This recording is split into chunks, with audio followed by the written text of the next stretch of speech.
복 있는 자 시리즈 두 번째, 오늘은 복된 죽음에 관해서 좀 말씀드리도록 하겠습니다. 우리는 흔히 복된 삶을 추구하며 살아갑니다. 하지만 성경은 복된 삶뿐만 아니라 복된 죽음에 관해서도 아주 분명하게 이야기합니다. 그 대표적인 말씀이 오늘 본문의 말씀인데, 제가 13절을 다시 한번 읽어볼게요. 또 내가 들으니 하늘에서 음성이 나서 이르되 기록하라. 지금 이후로 주 안에서 죽는 자들은 복이 있도다 하시매 성령이 이르시되 그러하다. 그들이 수고를 그치고 쉬리니 이는 그들의 행한 일이 따름이라 하시더라. 죽음은 모든 사람에게 찾아오는 숙명입니다. 그렇죠? 사실 우리는 태어나는 순간부터 죽음을 향해 나아가는 존재들입니다. 그래서 동양에서도 생자필멸이라고 해서 산자들은 반드시 죽는다라고 말하기도 했고, 또 고대 로마에서는 노예들을 시켜서요, 전쟁에서 승리하고 돌아오는 장군을 향해서 이렇게 소리를 지르게 했어요. 그러니까 메멘토 모리, 무슨 뜻입니까? 죽음을 기억하라, 이런 뜻이거든요. 그러니까 오늘 승리도 의시되지 말고 우쭐대지 말고 너 또한 언젠가는 죽는다는 것을 반드시 기억하라, 그렇게 이야기하기도 했습니다. 그렇죠, 여러분? 모든 인간들은 반드시 죽음을 맞이합니다. 그리고 성경은 이 죽음에 관한 좀 더 진지한 설명을 덧붙이고 있는 것을 보게 됩니다. 이것은 죽음에는 우리 모두가 경험하는 육적인 죽음인 첫째 사망만 있는 것이 아니라 이후에 둘째 사망이라는 것이 있다라고 하는 것입니다. 그러니까 여러분, 우리들에게, 우리 믿는 자들도 죽음이 두려운 것은 분명해요. 하지만 우리는 뭡니까? 죽음 이후에 영원한 생명이라고 하는 영생의 소망이 있지 않습니까? 하지만 하나님을 모르는 자들, 하나님으로부터 분리된 사람들은 둘째 사망, 즉 영원한 사명이 기다리고 있다라고 하면서 성경은 우리에게 죽음도 복된 죽음이 있고 그렇지 않은 죽음이 있다라고 하는 것을 아주 분명히 이야기하고 있는 것을 보게 됩니다. 사도 요한이 목회하던 이 초대교회 시절에는 교회에 대한 박해가 참으로 심했던, 아주 극심했던 때였습니다. 하지만 막상 성도들에게 정말로 힘이 들었던 것은 단순히 이 박해가 있는 것이 아니라 이 박해나 환난보다도 갑작스럽게 허망하게 죽게 되는 것. 그게 더 그들에게 큰 고통이고 고민이었어요. 그러니까 지금 아무리 어렵더라도 주님 바라보면서 참고 기다리면 주님 재림하시면 우리는 완전한 이런 영생의 존재가 될 텐데, 주님이 오시지도 않고 우리가 죽게 되면 우리는 어떻게 되냐라고 하는 그런 의심들이 그들 안에 있었다고 하는 것입니다. 근데 사실 여러분, 오늘날 우리들에게도 어떻게 보면 신앙생활 하다가 참 의문이 들 때가 있지 않습니까? 내가 어떠한 상황에도 흔들리지 않고 주님을 잘 섬겼는데 정작 일이 잘 풀리지 않고 오히려 죽을 것 같은 거예요. 근데 좀 더 나아지면 좋겠는데 전혀 나아질 기미가 보이지 않으면 정말로 참으로 실망스러울 때가 있죠. 제가 2주에 한 번씩 목사님들을 만나서 같이 공부를 합니다. 그래서 이제 책을 읽는데, 최근에 이제 팀 켈러 목사님의 기도라는 책을 쭉 읽고 있는데, 그 이제 읽고 있는 과정 가운데서 이번 주에 이런 토의를 좀 했어요. 어떤 한 분이 자기 교우 중에서 암에 걸린 분이 있었는데, 온 교우가 열심히 기도했대요. 근데 정말로 기적적으로 그 암이 나섰다는 거예요. 얼마나 좋은 일입니까? 그렇죠? 그래서 온 교우들이 다 위로를 받았어요. 야, 기도하면 이렇게 응답받는구나. 그래서 근데 분명히 다 고쳐졌다고 했는데, 아니 갑작스레 몸이 안 좋아서 이 병원에 갔는데, 아니 그 암세포가 온 몸에 퍼져가지고 더 이상 손쓸 수 없을 정도가 돼서 이제 정말로 살 날이 이제 불과 몇 개월도 안 남았다라고 하는 그런 진단을 받게 된 것입니다. 그러니 이 고민이 되는 거예요. 분명히 우리 하나님께서 살려주셨는데, 분명히 우리 하나님께서 인생에 새로운 길을 주셨는데 왜 갑자기 이렇게 걷어가시는 것 같지? 라고 하면서 큰 고민이 있었는데, 그런 고민 가운데서 과연 기도의 응답이라는 것은 뭡니까? 라고 하는 그런 이야기를 이번 주에 쭉 했어요. 근데 여러분, 사실 우리가 이 부분에 있어서는 좀 전체적인, 하나님의 전체적인 뜻을 보고 사실 봐야 되는 거거든요. 우리 인생에 있어서는 이 땅의 삶이라고 하는 것이 나그네 같은 삶이기 때문에 이 땅의 삶만 갖고 우리 인생을 다 판단할 수가 없다라고 하는 거예요. 하나님의 약속 가운데 있는 것이죠, 우리가. 그러니까 우리가 아무리 신앙생활을 열심히 해도 우리 안에 이해되지 않고 용납되지 힘든 일들이 실제로 주어질 수도 있지만 성경은 우리에게 무엇을 말하냐면 다 설명해 주기보다는 하나님의 복은 삶의 자리에만 있는 것이 아니라 죽음의 자리에도 있는 것이다. 너가 좋아하는 곳에만 있는 것이 아니라 네가 힘겨워하는 그런 자리에서도 분명히 하나님의 복은 존재하는 것이다 라고 하는 것을 이야기하고 있다는 것이죠. 그래서 여러분, 우리는 흔히 어떻게 살 것인가에만 주로 집중하며 살아가지만 성경은 우리에게 반대로 어떻게 죽을 것인가에 대한 문제를 아주 계속해서 진지하게 묻고 있는 거예요. 그러니까 우리의 인생의 마지막이, 이 땅의 마지막이 소망 없는 끝이 되느냐, 아니면 그것이 문이 되어서 영생으로 나아가는 새로운 삶의 기회를 얻느냐, 그것을 생각하면서 너 또한 죽음을 예비하는 삶을 살아라 라고 하는 것을 이야기하고 있다고 하는 사실이죠. 자, 그렇다면 우리가 죽음을 예비한다고 하는 것은 뭘까? 어떻게 해야지만 죽음을 예비하는 삶을 살아갈 수 있을까요? 오늘 본문 1절을 제가 한번 읽어보겠습니다. 보세요, 여러분. 또 내가 보니 보라, 어린 양이 시온산에 섰고 그와 함께 14만 4천이 서 있는데 그들의 이마에는 어린 양의 이름과 그 아버지의 이름을 쓴 것이 있더라 했어요. 그러니까 우리가 오늘 읽은 요한계시록 14장은 사도 요한이 환상을 통해 본 천상에 관한 말씀이에요. 천상. 근데 여러분, 이 14장의 말씀 바로 직전의 13장의 말씀은 영적으로 타락한 세상에 대한 말씀이에요. 세상을 딱 바라보니까 어떤 일이냐면 이 땅을 지배하려고 하는 두 짐승이 있다는 거예요. 그래서 바다에서 올라온 짐승, 땅에서 올라온 짐승 이렇게 있는데 그 짐승에 굴복하여 오른손과 이마에 표를 받은 자들에 대해서 말하는 것이 13장의 말씀이에요. 그리고 14장에 가서는 이 소망 없는 이 땅이 아니라 하늘로 그 눈을 돌려서 천상으로 돌려서 천상에 가는 이야기로 갑작스럽게 이야기를 전환시켜가는 것을 우리가 보게 됩니다. 특히 구원받은 14만 4천 명의 사람들이 어떠한 사람들인가를 설명하는데 13절과 연결해 본다면 뭐예요? 이 14만 4천 명들은 다 뭐예요? 복된 죽음을 맞이한 사람이더라 라고 하는 것을 이야기하고 있다라고 하는 겁니다. 그래서 우리의 눈이 어디에 있어야 되느냐? 소망 없는 이 땅에 있어야 되느냐? 아니면 정말로 하나님의 약속이 있는 저 하늘에 있어야 되느냐를 13장과 14장에 이게 걸쳐서 사도 요한이 설명하고 있는 것을 우리가 보게 됩니다. 그런 의미에서 오늘 본문을 보니까 첫 절에 뭐예요? 내가 보니라고 하는 말을 쓰고 있는데 이 내가 보니라고 하는 말에 좀 집중했으면 좋겠어요. 그러니까 13장의 일들을 딱 내려놓고 이제 14장에 처음 출발할 때 천상을 볼 때 그 눈이 달라졌다는 거예요. 눈의 시선이 달라졌다라고 하는 것을 얘기하고 있는 것이죠. 요한계시록 13장을 보면 종말의 때에 등장하는 두 짐승에 관해서 이야기하지 않습니까? 바다에서 올라온 짐승이 있고 땅에서 올라온 짐승이 있어요. 다 이게 상징적인 표현인데 바다에서 올라온 짐승은 소위 적그리스도를 의미하는 것으로 사단의 권세를 받아서 하나님을 모독하고 성도와 교회를 핍박하는 어떻게 보면 세상 권력자나 또 권세자들을 의미한다고 말할 수 있죠. 그러니까 요한이 사역하던 당시에는 이 바다에서 올라온 짐승은 로마를 의미한다라고 볼 수가 있어요. 그리고 땅에서 올라온 짐승은 그 모습이 마치 어린 양과 같은 모습을 띠고 있으나 사실은 믿는 자들을 우상에게 절하게 하고 그로 하여금 짐승의 표를 받게 하는 자다라고 이야기하고 있습니다. 이 사람들은 거짓 선자들, 소위 미혹하게 하는 사람들을 의미하는 것입니다. 짐승의 표를 오른손과 그 이마에 받게 했다고 하는 것은 마땅히 하나님의 뜻대로 살아가야 될 사람들이 하나님이 아닌 세속적인 욕망에 의해서 그의 생각을 뺏겨버렸다는 거예요. 그러니까 이마는 뭐예요? 생각의 자리를 말하는 거예요. 그리고 실제로 하나님이 기뻐하지 아니하시는 잘못된 삶을 살았다. 이 오른손이라고 하는 건 뭡니까? 행동을 의미하는 말이라고 하는 거죠. 그러니까 생각만 타락한 것이 아니라 그 삶 자체가 완전히 타락한 삶을 살아가는데 미혹되어서 그렇게 되었다라고 하는 것을 얘기하고 있는 겁니다.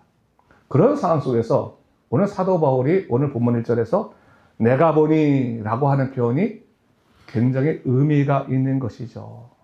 이 땅에 이 땅은 타락하여 죄악된 일이 넘치지만 거기에 현혹되고 실망하지 말고 그 눈을 어디로 돌려야 된다고 말하고 있는 겁니까?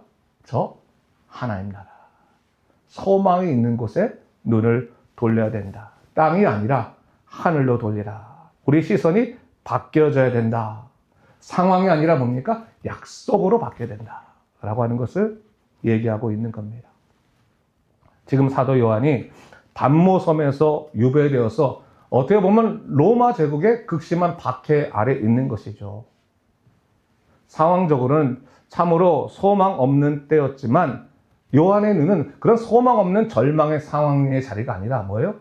하나님의 약속에 있는 저 하늘로 그 시선을 옮기게 됐다라고 하는 것을 얘기하고 있는 겁니다.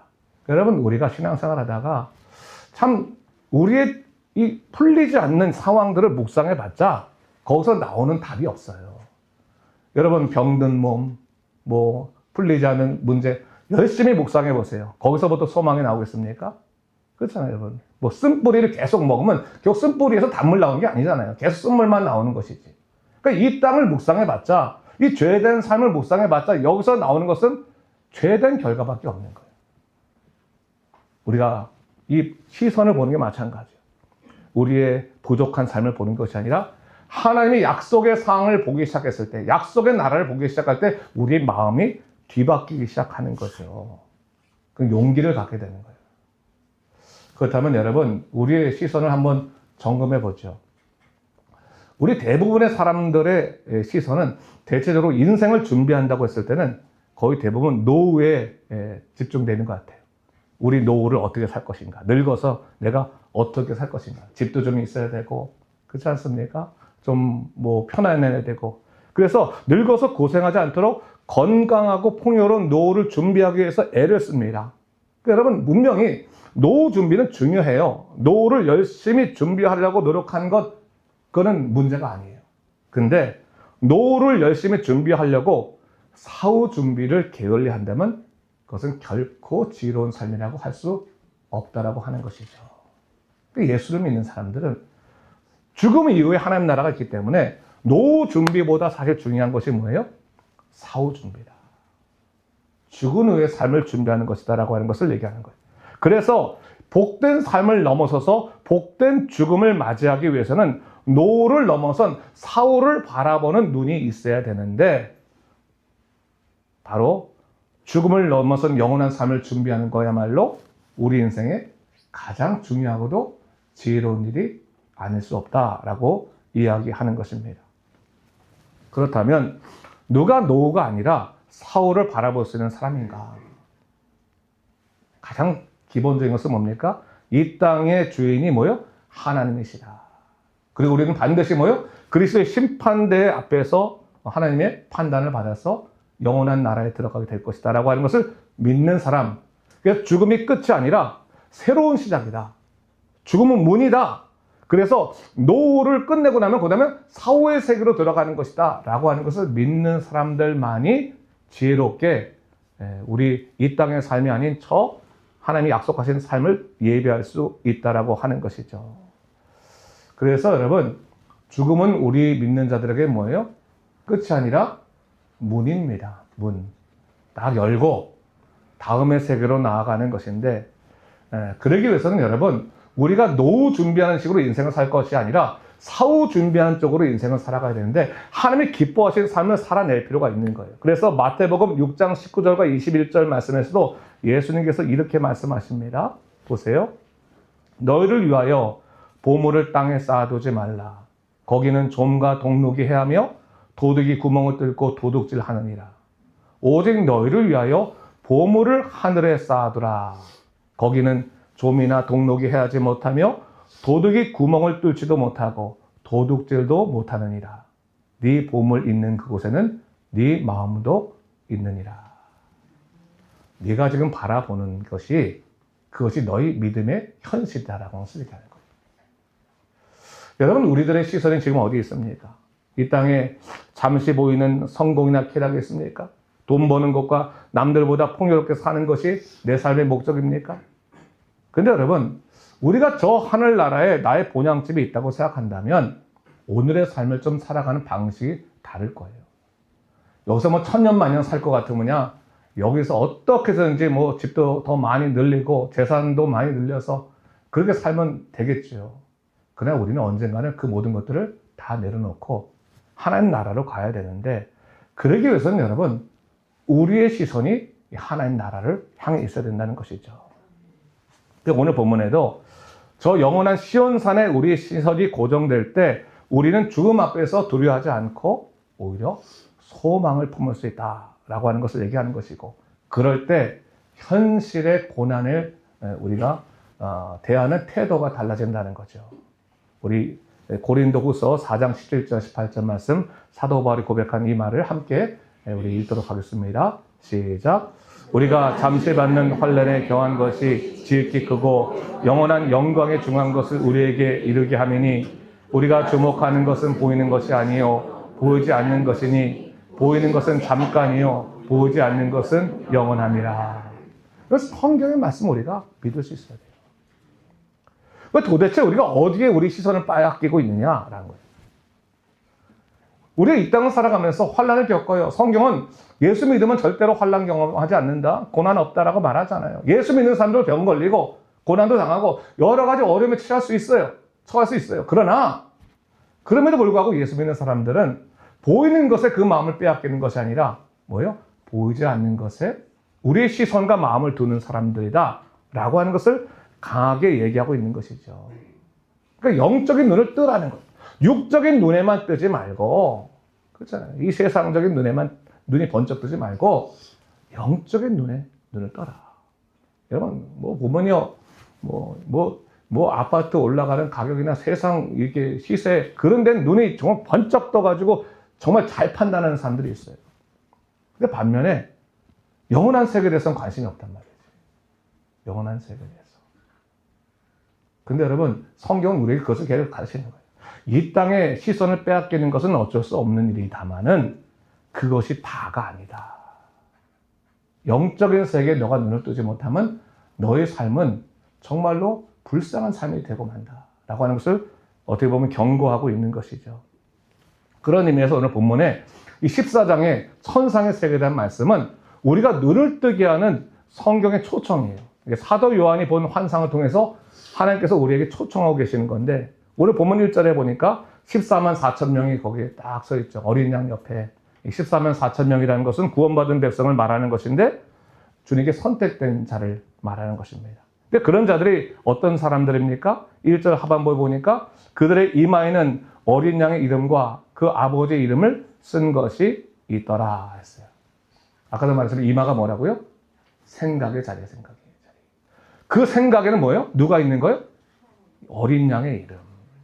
예수 그리스도의 말씀과 예수 그리스도의 소망이 머릿속에 다 박혀있는 사람이죠. 항상 생각할 때 예수님이 어떻게 생각하시지? 힘이 들 때 예수님에 따라 사는, 그 예수님을 기준 삼아 살아가는 사람들이었다라고 하는 것을 분명히 얘기하고 있는 거예요. 그 사람들이 바로 14만 4천 명의 사람들의 모습이었다라고 하는 것을 얘기하고 있는 거예요. 그러면서 뭐라고 말합니까? 그들은 어떤 사람이냐? 본문 3절에 보니까 이렇게 얘기하고 있어요. 그들이 보좌 앞과 내 생물과 장로들 앞에서 새 노래를 부르니 땅에서 속량함을 받은 14만 4천 밖에는 능히 이 노래를 배울 자가 없더라. 아니, 예수를 붙들고 살아가는 자들에게 있는 특별한 은사가 뭐예요? 찬양의 은사, 찬양의 은혜가 있단 말이에요. 세상 사람들이 배울 수 없는, 예수 믿는 사람들, 구원받은 사람들만 누리는 찬양의 기쁨이 있다라고 하는 것을 얘기하는 거예요. 그 입술에 불평과 저주와 한탄이 아니라 찬양이 넘쳐난다. 여러분, 은혜 받으면요, 상황이 안 바뀌었어도 내 입술에서 찬양이 나와요. 그렇잖아요. 상황은 여전히 힘들어, 고통스러워, 내일까지 돈 내야 되는데 돈 낼 일이 해결되지 않을 때도 있어요. 그런데 은혜를 경험하면 감사하다는 고백이 나와. 찬양의 고백이 나와요. 그러니까 성령 충만하면 아무리 힘들고 고단해도 우리 입술에서 찬양이 나오는데, 아니, 옆에 사람 미쳤다고 말해도 찬양이 나오는 거예요.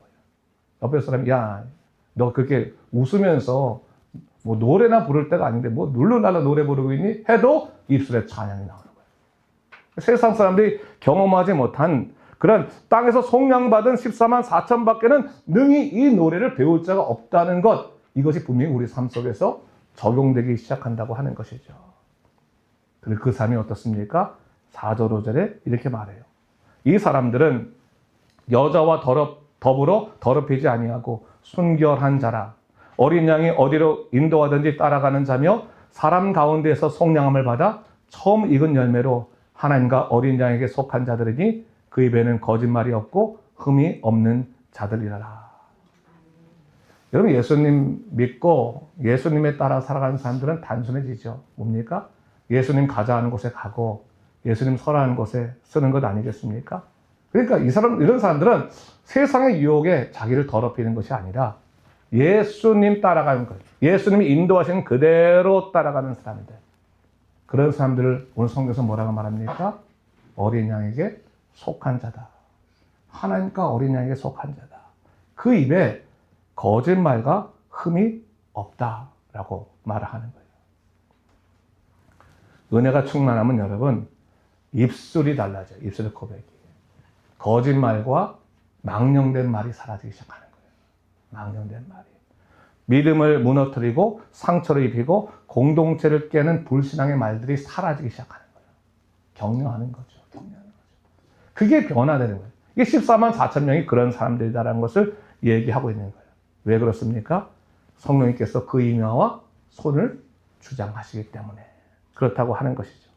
그러면서 이제 그 천상을 향한 카메라가 순식간에 갑자기 땅 쪽으로 향하게 되는 거예요. 이 다 앵글이 바뀌어지게 되면서 이 땅을 향하니까 이 땅에 세 천사가 있는 것을 오늘 목격하게 됩니다. 이 세 천사가 각자 말하는 음성이 있고 더불어 뭐가 있어요? 그들이 갖고 있는 특징이 있어요. 자, 첫 번째 보니까 세 천사의 음성 6절과 7절을 제가 읽을 테니까 보세요, 여러분. 또 보니 다른 천사가 공중에 날아가는데 땅에 거주하는 자들 곧 모든 민족과 종족과 방언과 백성에게 전할 영원한 복음을 가졌더라. 그가 큰 음성으로 이르되 하나님을 두려워하며 그에게 영광을 돌리라. 이는 그의 심판의 시간이 이르렀음이니 하늘과 땅과 바다와 물들의 근원을 만드신 이를 경배하라 하더라. 자, 첫 번째 천사가 뭘 말해요? 이 모든 자들에게 전할 뭘 갖고 있다고요? 영원한 복음을 가지고 있다라 라고 말해요. 그러면서 이 영원한 복음을 가지고 있는 천사가 뭐를 말합니까? 하나님을 두려워하며 그에게 영광을 돌려라 라고 사람들에게 선포했다라고 하는 거예요. 여러분, 이 마지막 때에 주의 복음이 땅끝까지 증거될 때 그 복음 앞에 선 자들의 태도는 어때야 되는가? 하나님을 두려워하고 그에게 영광을 돌려야 된다. 그걸 얘기하는 거예요. 여러분, 그런데 우리는 너무 세상은 두려워하는데 사람은 두려워하는데 하나님은 두려워하지 않아요. 그렇잖아요. 우리의 인생에 뭐 일들이 조금만 꼬이면 막 벌벌벌 떨잖아요. 우리의 인생에 뭐 문제들, 물질의 문제들, 뭐 건강의 문제들, 자존심의 문제들, 거긴 벌벌벌 떠면서, 그렇죠? 하나님의 마음은 도무지 생각하지 않는 경우들이 많이 있잖아요. 근데 여러분 뭘 얘기하고요? 뭘 얘기하는 겁니까? 하나님을 두려워하라는 거예요. 하나님을 두려워할 줄 알아야 된다. 그리고 하나님을 두려워하는 사람들은 뭡니까? 하나님께 영광 돌린 일을 하게 된다. 네가 천년만년 살 것이 아니라 너가 이 땅을 경유지로 삼고 끝나고 우리가 주님의 나라로 갈 것 같으면 네가 오늘 살아갈 때 네 삶을 좀 잘 정돈해서 하나님이 원하시는 그 우선순위를 갖고 살아가야 된다. 그게 영광 돌리는 삶이에요. 무엇이 하나님이 기뻐하시는 삶입니까? 이웃을 돌보기도 하고 그렇지 않습니까? 네. 제가 그 유튜브를 이렇게 보다 보면 이 백만장자들이 요즘 백만장자가 아니지 뭐 억만장자인가요? 조만장자라고 그러나 하여튼 굉장히 그 부자들이 죽을 때 보면 그들이 뭐 유언을 하거나 이야기하는 것들이 많이 있잖아요. 뭐 예를 들어서 그 애플은 누구예요? 그 스티브 잡스. 그 사람은 가족을 사랑해라. 뭐 얘기를 하기도 하고 뭐 어떤 사람은 이웃에게 친절을 대하라라고 얘기하기도 하는데 가만히 보면 끝까지 돈 쥐고 살아라라고 말하는 한 명도 없는 거예요. 인생의 마무리가 되다 보면 내 삶을 풍요롭게 하는 일은 내 자신을 강하게 하는 일이 아니라 내 자신을 오히려 다른 사람들을 살리는 그런 통로가 되게 하는 것이다 라고 하는 것인데, 우리 믿는 자들은 하나 더 나가서 뭡니까? 우리 자신이 뭐예요? 하나님의 영광을 돌리는 그런 통로가 되어야 된다. 그런 삶의 모습을 가져야 된다라고 하는 것을 얘기하고 있는 것이죠. 여러분, 교회를 다닌다고 해서 다 하나님을 믿는 것은 아닙니다. 성경을 읽는다고 해서 다 말씀에 순종하는 것이 아닙니다. 접하는 것과 누리는 것은 다른 것입니다. 교회를 접할 수도 있고 말씀을 접할 수도 있고, 그러나 예수를 영접하는 것과 말씀을 누리며 순종하고 살아가는 것과는 차이가 있다라고 하는 거예요. 여러분, 그 차이가 어디에서 드러나는지 아세요? 두려움의 대상이에요. 세상을 두려워하는 사람들은 하나님을 두려워하지 않아. 그런 사람들은 교회를 다녀도 뭐예요? 하나님의 말씀은 별로 중요하지 않아요. 그러나 하나님을 두려워하는 사람들은 세상을 두려워하지 않아요. 그런 사람들은 매 순간마다 하나님께 영광 돌리기 위해서 자기의 삶을 계속 돌아보는 사람들. 그리고 연약하면 연약할수록 하나님께 더 매달리는 그런 사람들이라 할 수도 있습니다. 자, 그러면서 오늘 두 번째 천사가 이야기하는 것에 또 중요성이 있는데 8절 한번 보세요. 또 다른 천사 곧 둘째가 그 뒤를 따라 말하며 무너졌도다 무너졌도다 큰 성 바벨론이요 모든 나라에게 그 음성으로 말미암아 진노의 포도주를 먹이던 자로다 하더라. 자, 첫 번째 천사는 영원한 복음을 딱 지니고 있으면서 보편적으로 너희들이 이제 하나님을 두려워하며 영광 돌려야 된다라고 이야기했다면, 그렇죠? 이제 두 번째 천사는 사람들이 그토록 두려워하며 떨던 바벨론, 즉 뭐요? 세상을 향해 말하는 거예요. 세상을 향해. 이 세상은 어떤 존재냐? 이 바벨론은 어떤 존재냐? 그 음행으로 말미암아 거기에 속해 있는 사람들에게 진노의 포도주를 먹이는 자들이더라라고 하는 거예요. 여러분, 세상에서 아무리 성공한다고 할지언정 하나님을 믿지 아니하고 주님을 따르지 아니하는 사람들은 결국 뭡니까? 진노의 포도주를 먹는 것과 다를 바가 없는 거예요. 이 음행이라고 하는 것은 우상 숭배 아니겠습니까? 이 우상이라고 하는 것은 여러분, 하나님보다 더 사랑하는 세상 것들, 하나님보다 더 포기하기 싫은 것들, 그렇죠? 하나님보다 나를 더 두렵게 하는 것들, 이게 다 우상인 거예요, 우상. 그러니까 내 마음속에서 하나님보다 더 높은 자리를 차지하고 있는 것이 우상일 텐데, 그것이 뭐예요? 돈일 수도 있고 성공이나 명예일 수도 있고 권력이나 쾌락일 수도 있고, 때로는 우리 가족이나 하다못해 우리의 외모도 될 수가 있다라고요. 그러니까 하나님보다 더 사랑하는 것, 하나님보다 더 사랑하는 것. 그러니까 우상의 것들은 다양한 형태로 우리 마음 붙잡고 있기 때문에 우리로 하여금 하나님을 두려워하기보다는 뭐예요? 결국 그 유혹에 빠져서 영적인 음행과 진노의 길을 가게 하더라라고 하는 것을 얘기하고 있는 것이죠. 그래서 여러분, 우리 예수님이 우리에게 아주 단호하게 이렇게 말씀하세요. 마태복음 6장 24절 말씀 다 같이 한번 읽어봅니다. 시작. 한 사람이 두 주인을 섬기지 못할 것이니 혹 이를 미워하고 저를 사랑하거나 혹 이를 중히 여기고 저를 경히 여김이라. 너희가 하나님과 재물을 겸하여 섬기지 못하느니라. 아멘. 여러분, 이 말은 늘 가난하게 살라는 그런 말이 아니에요. 돈을 다 포기하고 살라는 그런 말이 아니란 말이에요. 돈이 너희 주인이 되지 못하게 만들라는 얘기예요. 종을 우리의 노예로 삼을 수는 있죠. 우리의 종으로 삼을 수 있고 도구로 삼을 수 있죠. 근데 잘못하면 그 돈이 뭐예요? 우리의 주인이 돼버리는데, 그러면 우리 인생의 목적이 돈이 되는 거예요. 하나님 안에 돈이 되는 거예요. 그것을 주의하라. 바벨론을 주의하라는 거야. 바벨론이 너로 하여금 음행하게 해서 진노의 포도잔을 먹이고 있으니 정신 똑바로 차려라 라고 하는 것을 얘기하는 거예요. 그러면서 세 번째 천사가 이번에는 뭘 선포하는 거냐면, 두 번째 바벨론에 대해서 말했다면 세 번째는 뭐예요? 이 바벨론 속해 살아가는 사람들에 대해서 이렇게 말해요. 9절부터 11절까지를 제가 한번 읽어보겠습니다. 보세요, 여러분. 또 다른 천사 곧 셋째가 그 뒤를 따라 큰 음성으로 이르되 만일 누구든지 짐승과 그의 우상에게 경배하고 이마에나 손에 표를 받으면 그도 하나님의 진노의 포도주를 마시리니 그 진노의 잔이 섞인 것이 없이 부은 포도주라. 거룩한 천사들 앞과 어린 양 앞에서 불과 유황으로 고난을 받으리니 그 고난의 연기가 세세토록 올라가리로다. 짐승과 그의 우상에게 경배하고 그의 이름표를 받는 자는 누구든지 밤낮 쉼을 얻지 못하리라 하더라 했어요. 자, 짐승과 그의 우상에게 경배하고 이마나 손에 표를 받은 사람들은 하나님의 진노를 피할 수 없다라고 그렇게 얘기하고 있는데, 제가 앞에서 이미 말씀드렸어요. 이 마지막 때는 말입니다, 하나님을 대적하고 사람들을 유혹하는 그런 그 짐승들의 미혹을 우리가 경계해야 될 텐데, 겉으로는 열심히 사는 인생 같지만 나의 인생을 하나님이 아니라 세상을 향하게 하는 그 미혹을 우리가 주의해야 된다고 하는 것이죠. 그래서 여러분, 우리가 그 이마와 오른손을 항상 경계해야 돼요. 우리 생각이 뭐예요? 자꾸 세상적인 생각으로, 바벨론 생각으로 가셨구나. 그리고 뭡니까? 우리의 손, 오른손, 우리가 하는 모든 선택들, 그것이 하나님이 기뻐하시니 아니하시는 선택이구나. 간단하거든요. 이것이 하나님께 영광 돌릴 수 있느냐 없느냐 생각하면 결론은 분명히 나오는데, 우리는 그 결론이 너무 분명해서 계속해서 끊임없이 뭐예요? 변명하는 거예요. 하나님은 날 이해하실 거야. 하나님께서 분명히 하실 거야.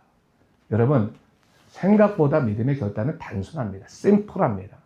이것으로 하나님께 영광 돌리지 못하면 아무리 우리가 변명한다 해도 하나님이 그것을 기뻐 받으시는 않으신다라고 하는 것을 명심해야 되는 것이죠. 그렇다면 여러분, 우리 인생은 그래도 좀 피곤하겠죠. 그렇죠? 어려울 수 있어요. 그럼에도 불구하고 오늘 12절에 뭐라고 말합니까? 다 같이 또 있습니다. 시작. 성도들의 인내가 여기 있나니 그들은 하나님의 계명과 예수에 대한 믿음을 지키는 자니라. 자, 복된 죽음을 맞이하기 위해서 뭐가 필요하다고 말하는 거예요? 성도들의 인내가 필요하다. 거룩한 삶을 지키기 위한 인내, 주의 말씀을 붙들고 세상 풍조에 휩쓸리지 않을 인내, 불의한 세상 속에서 하나님의 정의를 추구할 인내, 그럴 인내가 필요하다. 우리에게 말해주는 거예요. 주님, 저 힘들거든요. 그래도 하나님 기뻐하시는 삶 살아내겠습니다. 주님, 저 포기하지 않을래. 제가 언젠가 이게 동영상 하나 봤는데, 어떤 사람이 그 가난한 사람들, 이 교회에서 하는 건데, 가난한 사람들을 위해서 음식을 하는 거예요. 그 사람이 이게 그 부자도 아닌데 음식을 너무 열심히 만드는 거예요. 그런데 이분이 너무너무 힘들어하는 거예요. 그래서 이제 물어봐서, 누가 옆에 가서, 아니, 이거 매일 이렇게 음식 하는 거, 이 가난한 사람들 음식 해주는 거 쉽지 않지, 어렵지 않냐 그랬더니, 죽을 것 같아요. 죽을 것 같아요. 근데 왜 하세요? 그랬더니, 우리 주님이 기뻐하시니까 하는. 내가 할 수 있는 것이 이거밖에 없으니 전 최선을 다할래요. 참는 거예요, 참는. 근데 여러분, 거기엔 열매가 있는 거죠. 그래서 옛말에 이런 말도 있잖아요. 인내는 쓰지만 열매는 달다. 욥기 23장 10절 말씀에서, 그러나 내가 가는 길을 그가 아시나니 그가 나를 단련하신 후에는 내가 순금같이 되어서 나오리라. 자, 우리 다 같이 히브리서 10장 36절 37절 한번 읽어볼까요? 시작. 너에게 인내가 필요함은 너희가 하나님의 뜻을 행한 후에 약속한 것을 받기 위함이라. 잠깐 보면 그 오실리가 오시리니 지체하지 아니하시리라. 하나님 반드시 인내하는 자들에게 뭐예요? 약속을 허락하신다. 약속 허락하신다. 좀만 참아라. 약속을 허락하신다. 더 놀라운 것으로 주님은 베풀어 주실 것이다. 상급이 있을 것이다. 라고 하는 것을 이야기해 주시는 것이죠. 그러면서 가장 큰 상급이 뭐냐? 오늘 13절이 바로 우리 두 번째 요한계시록 7복의 두 번째를 이렇게 말하고 있는 것입니다. 이것도 우리 다 같이 한번 같이 읽어보겠습니다. 시작. 또 내가 들으니 하늘에서 음성이 나서 이르되 기록하라. 지금 이후로 주 안에서 죽는 자들은 복이 있도다 하시매 성령이 이르시되 그러하다. 그들이 수고를 그치고 오시리니 이는 그들의 행한 일이 따름이라 하시더라. 할렐루야. 아멘. 여러분, 이건 굉장히 그 놀라운 이 환상의 말씀이죠. 놀라운 이 영적인 말씀 아니겠습니까? 하늘에서 음성이 나는 거예요. 기록하라. 생각은 잊어버리지만, 그렇죠? 기록은 남죠. 기록하라. 지금부터 주 안에서 죽는 사람들은 복이 있다. 여러분, 이것은 말입니다, 상황적으로 이해되는 게 아니에요. 내가 보니까 내가 열심히 주를 믿었더니 자녀가 잘 되고, 아니요, 하는 일도 잘 되고, 범사에 잘 되네. 그래서 복이 있는 게 아니라, 성경은 뭐예요? 하나님이 말씀하셨으니 복이 있다는 거예요. 하나님 말씀하셨으니. 어떤 걸? 주 안에서 죽는 자가 복이 있다라고 말씀하시는 거예요. 그러니 어떠한 상황 속에도 주 안에서 죽는 자는 복이 있는 것을 믿으시 바랍니다. 아멘. 그걸 선포하는 거예요. 주 안에 죽는 자는 복이 있다. 근데 그 말이 선포되자마자 성령께서 옆에서 뭐라고 말합니까? 그러하다. 맞습니다. 그들이 이제 수고를 그치고 쉬는 것입니다. 그들이 행한 그 모든 일, 이건 뭐예요? 믿음의 일들. 그것 때문에 이제는 정말로 쉬게 되었습니다. 이 말은 뭡니까? 예수 안에서 죽는 자들은 참된 안식을 누리게 된다. 둘째 사망이 아니라 정말로 참된 안식. 그래서 여러분, 예수 믿는 사람들에게 마지막 때는 두려움이 아니라 뭡니까? 기대와 기쁨으로 우리가 맞이할 날인 거예요. 하나님께서 우리를 딱 보시고 수고했다. 수고했다. 제가 여기 쓰지는 않았지만 제가 명성교 다닐 때도 한번 예화를 했던 건데 갑자기 생각나서 얘기를 좀 못 들으신 분도 있으니까 얘기하고 좀 마치려고 하는데, 제가 이제 미국에 있을 때 수업 들을 때 파블로 데이더스라고 하는 그 미국 교수가 수업을 하는데, 그분이 이제 소위 예언적 기도를 하시는 분인데 아래에 되게 유명하신 분이에요. 근데 마지막 그 수업하던 날에 목사님들 모여서 다 수업하니까 자기가 좀 기도를 좀 해주고 싶다고 하면서 한 사람 한 사람 놓고 기도하는 거예요. 그래서 나름대로 그 사람들에 대해서 또 얘기도 해주시고 하는데, 뭐 제가 한 거 뭐 옛날에 얘기했으니까 좀 넘어가고, 마지막에 제가 어떤 사람 딱 보면서 갑자기 그분이 얼굴이 환해지면서 웃으면서 사랑하고 축복된 종아, 내가 너를 사랑한다면 꼭 안아주는 거예요. 안아주는 거예요. 근데 제가 그분이 딱 보고 난 다음에 우리가 한 40명 모여 있었거든요, 학생들이. 그분이 있는지 없는지도 몰랐던 사람인 거예요. 너무나 조용하게 수업 듣는데 그냥 행색도 어디 선교사님이란데 그냥 몸도 좀 초라하고 막 쪼글쪼글 하세요. 소위 말해서 이렇게 번듯하지 않고 말도 잘하는 게 아니고 그래요. 근데 그 사람 딱 보면서 갑자기 손을 탁 사랑한 충성된 내 종아, 내가 너를 사랑한다 꽉 안아준 거 보니까 내가 그때 충격도 받으면서 너무 부럽더라고. 아니 그 목사님이 나한테는 그러고 안 해갔거든. 날 보면서 착하고 충성대종하고 하고 갔으면 좋았는데 나는 이제 다른 말 해주고 갔고, 그 사람한테 꽉 끌어왔는데, 내가 그때 그거 생각. 마지막 날에 정말 사람들에게 인정받지 못하고, 정말 어떻게 보면 이름도 없이 빛도 없이 있었던 그 자리에 있을지라도 우리 주님은 다 아시는 거구나. 그 충성된 종을 보면서 내가 널 너무너무 사랑한다. 꼭 안아주는. 그러니까 제가 그때 그 경험을 하고 난 다음에 항상 제가 제 마지막 때 생각하는 거예요. 나는 이 땅의 마지막에 사람들이 나한테 칭찬하는 삶이 아니라, 나는 또 주님 앞에 갔을 때 주님이 날 딱 보면서 왔구나. 사랑하고 충성된 종아. 근데 이 게으르고 악한 종아, 이 미련한 종아, 이런 게 아니라, 그렇죠? 그랬으면 좋겠다 생각이 들어요. 근데 오늘 본문이 바로 그 얘기를 하는 거예요. 우리의 마지막은 말이에요. 복되어야 된다. 복된 죽음 맞아야 된다. 그런 의미에서 본다면 이 땅에서 겪는 고난이나 인내는 영원한 영광과 안식의 예비 단계일 뿐이다. 과정일 뿐이다. 잘 통과해서 정말로 주님 기뻐하시는 삶 살아낼 수 있는 것이 중요하다 생각이 듭니다. 사랑하는 성도 여러분, 우리 이 땅을 살아가면서 정말 하나님 기뻐하시는 삶 살면 좋겠어요. 하나님 기뻐하시는 삶. 하루를 살더라도 정말 하나님이 기뻐하시는 착한 종아, 이렇게 듣고 믿음으로 살아가는 우리 모두가 되시기를 주님의 이름으로 축원합니다.